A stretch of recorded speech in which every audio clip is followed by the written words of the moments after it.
and welcome to another teaching from 119-Ministries. Our ministry believes that the whole Bible is still true and applicable to our lives. If you would like to know more on what we believe and teach, please visit us at testeverything.net. We hope you enjoy studying and testing the following teaching.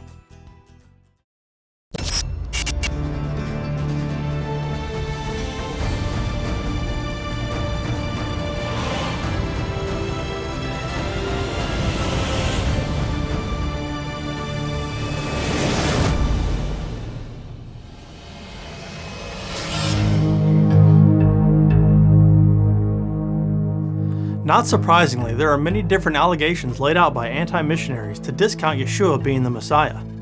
One of the questions we have seen posed by the anti-missionary group is this: why are there many clear prophecies which state that Israel is despised and afflicted, but none which say this about the Messiah? It's a valid question. Or is it? Isaiah 53. Who has believed what he has heard from us? And to whom has the arm of the Lord been revealed? For he grew up before him like a young plant, and like a root out of dry ground. He had no form or majesty that we should look at him, and no beauty that we should desire him. He was despised and rejected by men, a man of sorrows and acquainted with grief, and as one from whom men hide their faces. He was despised, and we esteemed him not. Surely he has borne our griefs and carried our sorrows. Yet we esteemed him stricken, smitten by God, and afflicted. But he was pierced for our transgressions. He was crushed for our iniquities. Upon him was the chastisement that brought us peace, and with his wounds we are healed. All we like sheep have gone astray. We have turned, every one, to his own way. And the Lord has laid on him the iniquity of us all. He was oppressed, and he was afflicted, yet he opened not his mouth.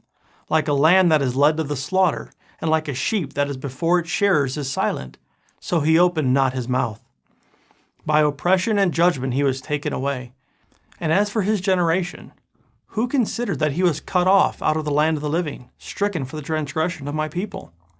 And they made his grave with the wicked and with the rich man in his death, although he had done no violence, and there was no deceit in his mouth. Yet it was the will of the Lord to crush him. He has put him to grief. When his soul makes an offering for guilt, he shall see his offspring. He shall prolong his days. The will of the Lord shall prosper in his hand.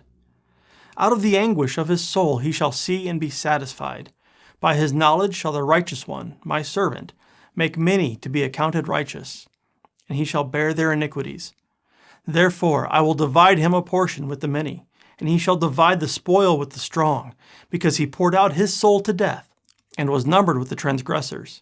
Yet he bore the sin of many, and makes intercession for the transgressors. Let's look at this again. Does it say the Messiah will be despised and afflicted? Verse 3. He was despised and rejected by men, a man of sorrows and acquainted with grief, and as one from whom men hide their faces. He was despised, and we esteemed him not. Verse 4. Surely he has borne our griefs and carried our sorrows, yet we esteemed him stricken, smitten by God, and afflicted. Verse 5. But he was pierced for our transgressions, he was crushed for our iniquities, and upon him was the chastisement that brought us peace, and with his wounds we are healed. Pierced, crushed, chastisement. Those are just some of the words used to describe what happens to the Messiah, aside from the specific references to him being despised in Isaiah 53. Are those not types of affliction? Is it possible we are misunderstanding what it means to be afflicted? Let's look up the words used in the Hebrew and in the Greek from the Septuagint to find out what is being intended. First, the Hebrew. Strong's H6031, ana or ani. This form of the word means to be afflicted or to be humbled. Thayer's lexicon defines it as to be oppressed or afflicted. Here's the word from the Septuagint from various lexicons and dictionaries. G2561, LSJ Glossary, ill treatment. Dodson, affliction, ill treatment, oppression, or misery. Strong's, maltreatment. It's a derivation from G2559. It's used to mean afflict. Thayer, ill treatment, ill usage. The word in Greek is directly related to or corresponds with H6030 and H6031 in the Hebrew. From what we've just seen, unless the word afflict does not mean afflict, and words like rejected, stricken, smitten by God, pierced, crushed, wounded, oppressed, cut off from the land of the living, and having anguish of his soul don't count as ill treatment or affliction, then we simply cannot see the argument made that Scripture never says the Messiah is despised or afflicted as it says about Israel. Now, there are some that would say that Isaiah 53 is not a messianic prophecy at all, but instead applies to Israel itself. We disagree with that understanding for a variety of reasons. One of the arguments is that the servant found in Isaiah 53 is Israel, because in preceding chapters of Isaiah, Israel is referred to as a servant multiple times, such as 41 verse 8.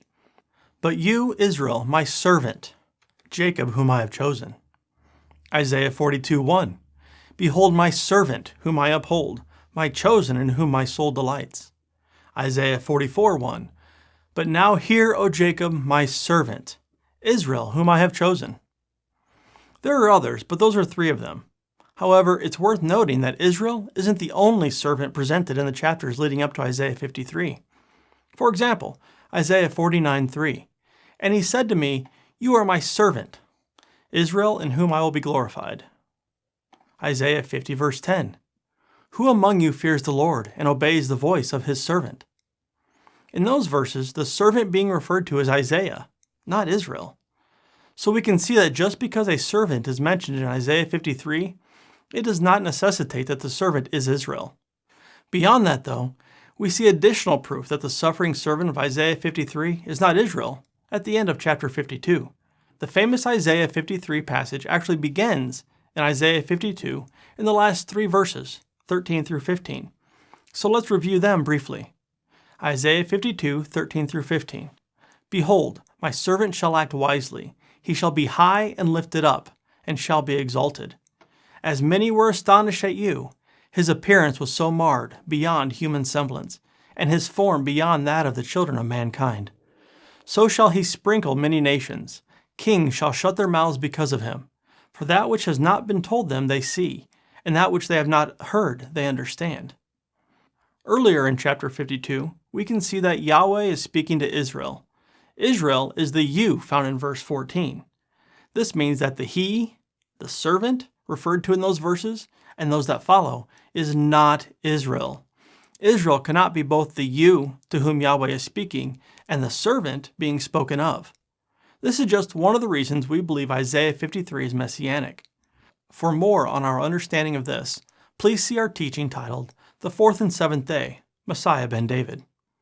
So in response to the anti-missionary question, why are there many clear prophecies which state that Israel is despised and afflicted, but none which say this about the Messiah? We would simply respond with, read Isaiah 53. However, in case that isn't enough, there are some other verses that refer to the Messiah being afflicted, such as Psalm 22 verse 1. My God, why have you forsaken me? Why are you so far from saving me from the words of my groaning? Psalm 22 verses 6 through 8. But I am a worm and not a man, scorned by mankind and despised by the people. All who see me mock me. They make mouths at me. They wag their heads. He trusts in the Lord. Let him deliver him. Let him rescue him, for he delights in him. Psalm 22 verses 16 through 18.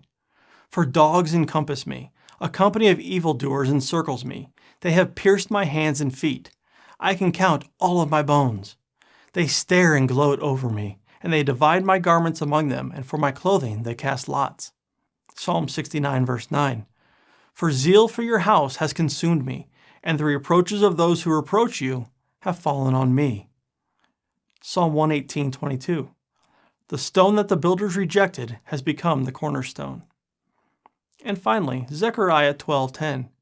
And I will pour out on the house of David and the inhabitants of Jerusalem a spirit of grace and pleas for mercy, so that, when they look on me, on him whom they have pierced, they shall mourn for him as one mourns for an only child, and weep bitterly over him as one weeps for a firstborn.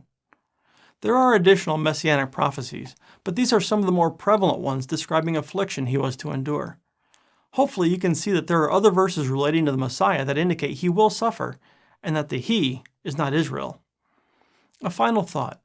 The Messiah is a prophet likened unto Moses according to Deuteronomy 18:15. What is Israel's history with the prophets of Yahweh? Are the prophets always well thought of, well respected, and lived an easy life?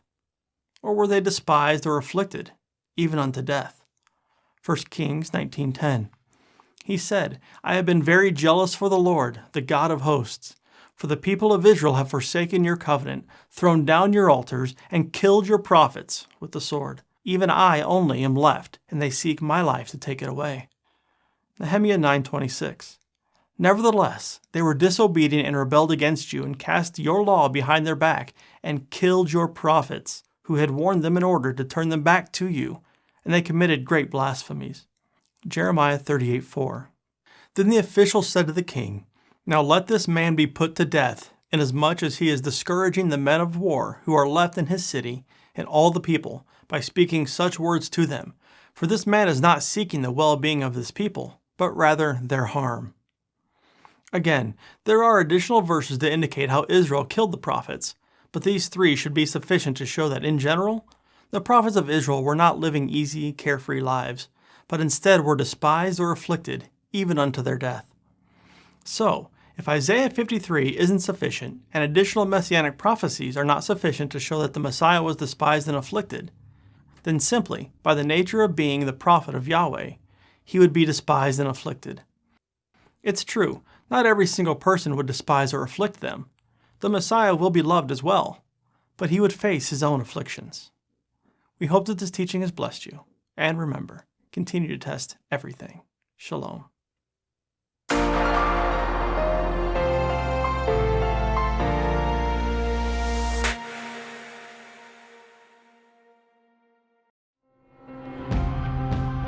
It is because of you, our generous supporters, who make it possible to offer these high-quality teachings completely free of charge.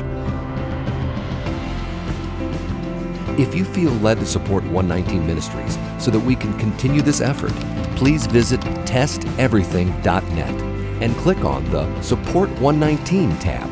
Learn how you can partner with us to take the whole Word of God to the nations.